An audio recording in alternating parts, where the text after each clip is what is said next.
871 in medic 6. You're seeing a 74-year-old male, shortness of breath.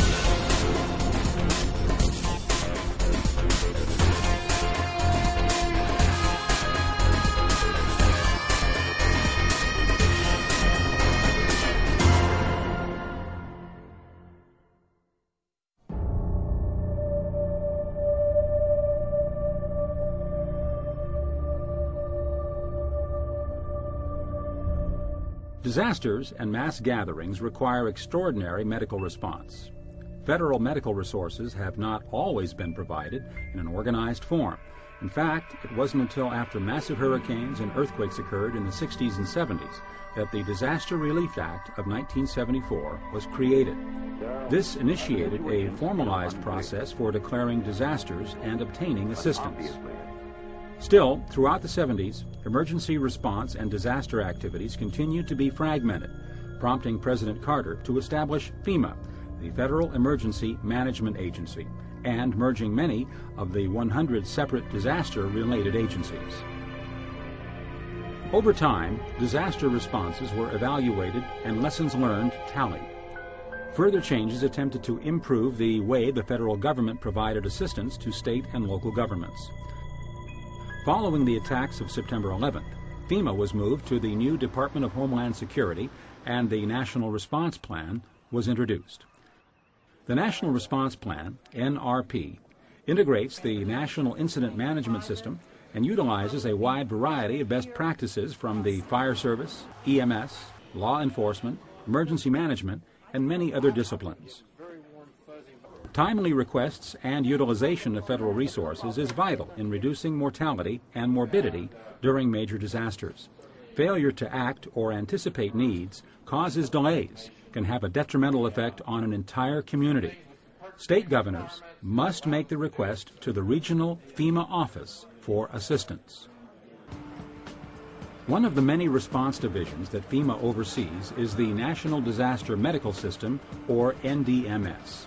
The mission of NDMS is to design, develop, and maintain a national capability to deliver quality medical care to victims of and responders to a domestic disaster. There are three components of NDMS: to provide a medical response to an area affected by a disaster with teams, supplies, and equipment; to coordinate the movement of patients from a disaster site to an unaffected area; and to coordinate definitive medical care at participating hospitals in unaffected areas. These components attempt to ensure that federal medical resources are effectively used during a national disaster or terrorist event. Each component has a lead agency. Health and Human Services is the lead agency for medical response. They manage and coordinate the Disaster Medical Assistance Teams, or DMATs. When local EMS and medical systems are overwhelmed and unable to adequately handle the aftermath of a natural or man-made disaster, NDMS deploys these specialized teams to the area. The deployed teams consist of at least 35, though the whole team may include over 100 people. Each team contains highly skilled individuals with a variety of expertise, ranging from EMTs, doctors, nurses, other medical and psychiatric professionals, to non-medical personnel who handle communications, logistics, maintenance, and other administrative duties. It is a common response for people to have an overwhelming need to help during disasters, especially when they are trained emergency responders. Being part of a DMAT is a very effective way to use these skills and to contribute. When you deploy as part of a team, you bring with you all the necessary individual resources without draining already short rations or supplies. Although disaster situations are very difficult and emotional, working on a DMAT team can be a very rewarding experience. It's very satisfying. It's tiring.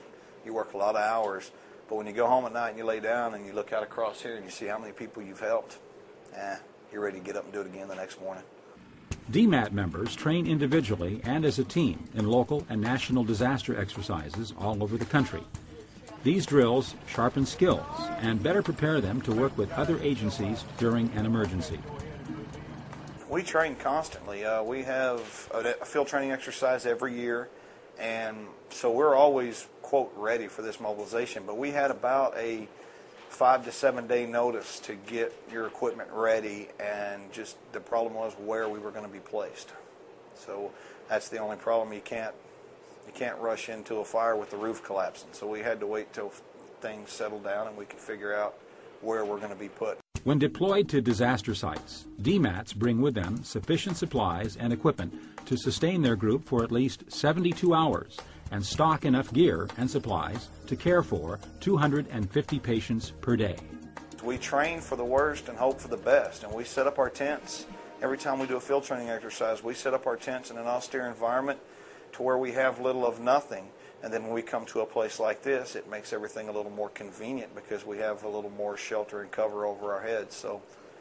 So a building like this makes our job a little bit easier. But yeah, we do train in a very austere environment. DMATs establish field hospitals and provide medical care for patients in very challenging surroundings, working 12 hours or more each shift. Local hospitals or medical facilities are utilized when available, and DMAT members assist in primary care or provide relief for local health care staff.